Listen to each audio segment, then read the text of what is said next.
നാളികേര ഉൽപ്പന്നത്തിൽ വർധനവും ഗുണമേന്മയും ഉറപ്പുവരുത്തി കേരഗ്രാമം പദ്ധതി നടപ്പിലാക്കി പൊന്നാനി നഗരസഭ. Bridal craft the wedding mall, Pan Bazaar, Tirur.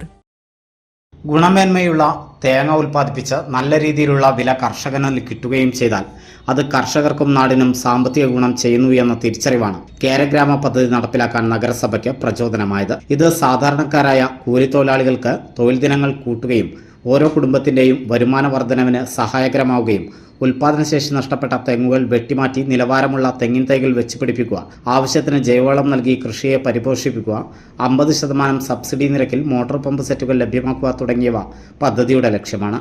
പദ്ധതിയുടെ ഉദ്ഘാടനം പി നന്ദകുമാർ MLA നിർവഹിച്ചു. കേരം വിളയുന്ന നാട്,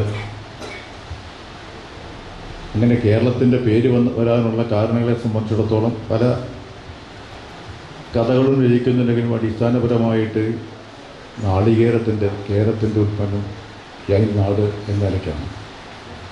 പക്ഷേ ഇപ്പോൾ നമുക്കത് അഭിമാനിക്കാൻ കഴിയുമോ എന്നത് ഒരു സംശയമുണ്ട്. കേരളത്തെക്കാളും അധികം നാളികേരം ഉൽപ്പാദിപ്പിക്കുന്ന സംസ്ഥാനങ്ങൾ വേറെയുണ്ട്. നാളികേരം ഉൽപ്പാദിപ്പിക്കൽ മാത്രമല്ല, നാളികേരത്തിൽ നിന്ന് മൂല്യവർദ്ധിതമായിട്ടുള്ള വിവിധങ്ങളായിട്ടുള്ള ഉൽപ്പന്നങ്ങൾ ഉണ്ടാക്കുന്ന സംസ്ഥാനങ്ങൾ നമ്മളെക്കാട്ടിയും കൂടുതൽ കേരളത്തിന് പുറത്തുള്ള സംസ്ഥാനങ്ങളാണ്. തമിഴ്നാടൊക്കെ അതിൻ്റെ മുൻപന്തിയിലാണ്. കേരളത്തിൻ്റെ ആണ് നാളികേരത്തിൻ്റെ പ്രധാന കേന്ദ്രം, ഉത്ഭവ കേന്ദ്രം എന്നൊക്കെ പറയാമെങ്കിലും ലോകത്തിൻ്റെ പല ഭാഗത്തും ഇപ്പോൾ നാളികേരമുണ്ട് എന്ന് നമുക്കറിയാം. അതുകൊണ്ട് നാളികേര ഉൽപ്പന്നങ്ങൾ മത്സരിക്കേണ്ടത് ലോകത്തിൻ്റെ പല വിപണികളുമായിട്ടുമാണ് നിൽക്കുന്നത്. നഗരസഭാ ചെയർപേഴ്സൺ CV സുധ അധ്യക്ഷത വഹിച്ചു. വൈസ് ചെയർപേഴ്സൺ CP സക്കീർ, സ്ഥിരം സമിതി അധ്യക്ഷന്മാരായ TK മഷൂദ, റീന പ്രകാശൻ, സനൽകുമാർ, കൗൺസിലർമാരായ സുരഭി, C ജിതിൻ, കേരഗ്രാമം പദ്ധതി കൺവീനർ രജി ഷൂപ്പാല എന്നിവർ സംസാരിച്ചു. കൃഷി അസിസ്റ്റന്റ് വിജീഷ് പദ്ധതി വിശദീകരിച്ചു.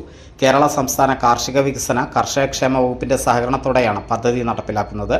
കൃഷി ഫീൽഡ് ഓഫീസർ ശ്രീകുമാർ സ്വാഗതവും എഴുപത്തിരുത്തി കൃഷി ഓഫീസർ ഐശ്വര്യ നന്ദിയും പറഞ്ഞു.